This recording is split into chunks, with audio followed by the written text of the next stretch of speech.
Welcome to the night before Halloween fantasy recap, spooktacular recap of our fantasy league.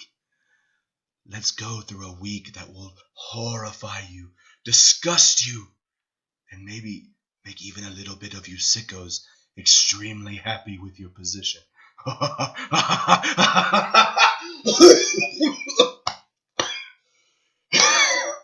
Woo! Daycare crud. Am I right? Holy shit. Man, it's dark in here. What's going on up in this bitch? Alright, that's all we got. All the light. Yay. But yeah, here we go. Day before Halloween. NFL on Halloween night. Spooky things in the air. Crazy times. For Halloween, I'm going as somebody who knows what the hell they're doing with fantasy because obviously I didn't get the memo that everyone was going to do a season high points this week, and it's just bad. It's terrible. I don't even want to look at my game because BMO, I like by 12:30, I was like, okay, I'm gonna lose, and it's gonna be bad. I didn't know how bad, but it was really bad. Like I don't know what the hell happened. I was definitely the lowest score this week. I mean, I was making Brennan and Nick look good. I mean, goddamn. Sorry, guys. But again, let me fumble through this UI system. But yeah, I mean, it was BMO. What's crazy is that BMO scored 150 points, and he wouldn't have even won a lot of games, which is insane. I don't even want to talk about my people. Let's just talk about what BMO did.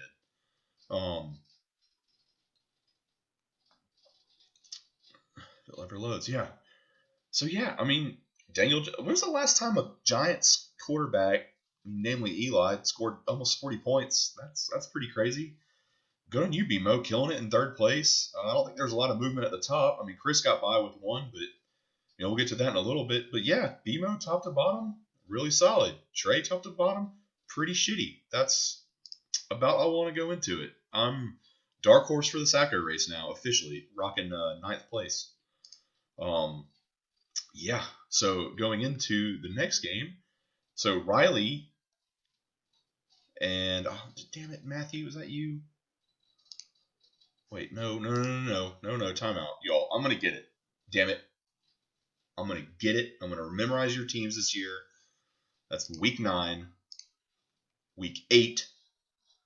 I don't even want to talk about week 9 because Colin's about to, have BMO sloppy seconds, but there it is. So Riley face off with Nick. I mean, again, Nick and Riley both got into triple digits. Again, I missed the club. Yeah, Riley getting a win here. But Nick, is that a season high, 115? No, Nick scored more than that. But, again, kind of a blowout, 30 points. And then mine was a lot of double that. But, look at Nick, like Russell Wilson, excuse me. I actually am fighting a cold. Probably why I sound like crap. But, yeah, Nick, good performance top to bottom. Like I said, that one, most weeks that's usually enough to win. Riley getting a little bit better. Tevin Coleman, yeah. So I feel kind of like an ass because in our wives league, I told Katie who had picked up a defense, I'm like, well, Carolina's doing okay. They're of the choices, they were the best ones to get, and San Francisco just took them behind the woodshed and did dirty, naughty things to everyone on that defensive roster for Carolina. Sorry, Katie, I love you. But yeah, Tevin Coleman, that's definitely a career high fantasy number for him. Jordan Howard back in the mix. Seems to be emerging as that Eagles primary back, which is good because I have him in my other league.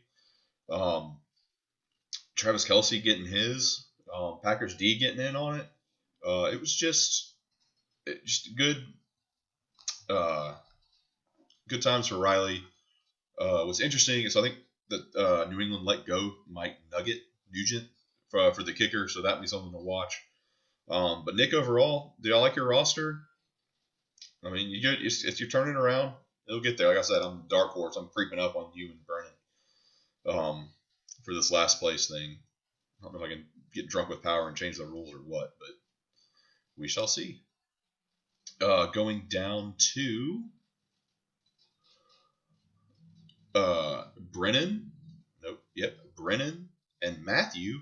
Again, Brennan, who's in last place, scored more than a lot of other people at 121 points. It just so happened that Matthew decided to score 160 some odd points, getting the win.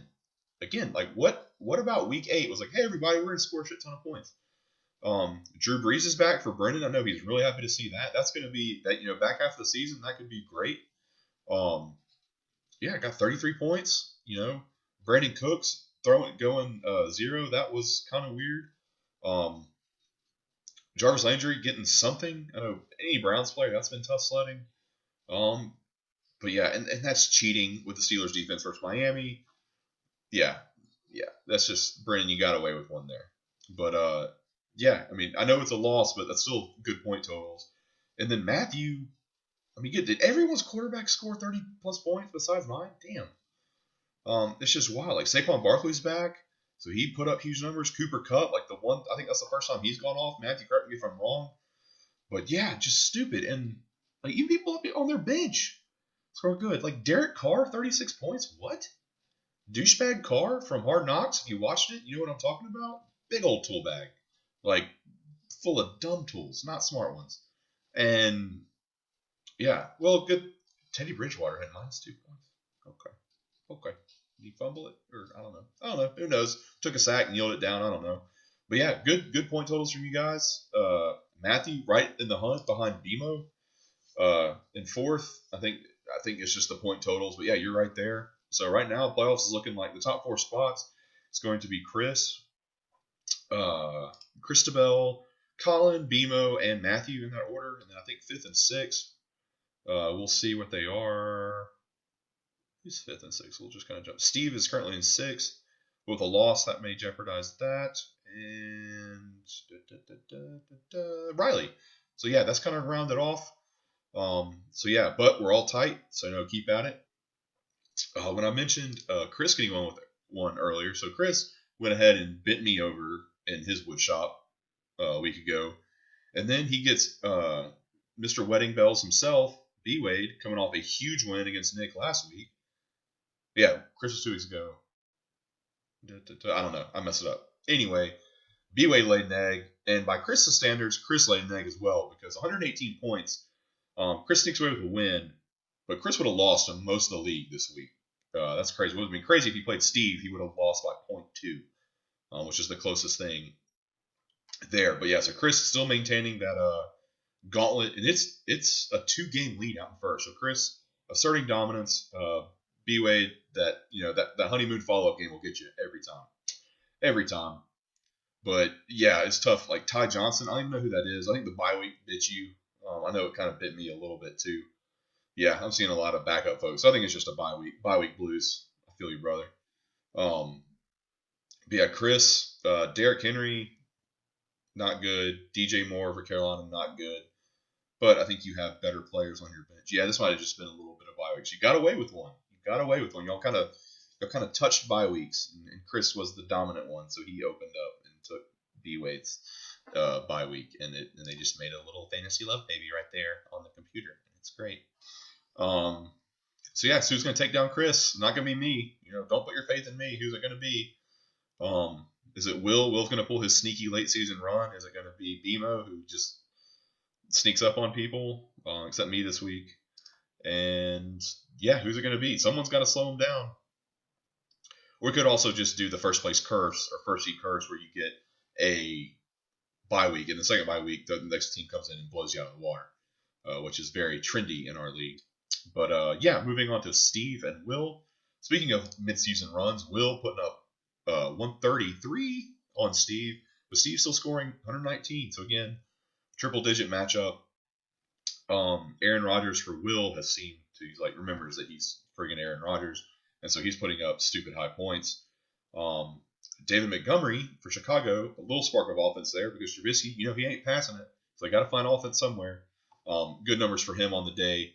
Corey Davis for Tennessee. Oh, I know that's frustrating, Will, because he's such a boomer bust guy. I know a few weeks ago he had like a 28-point game, and now he's back to crap.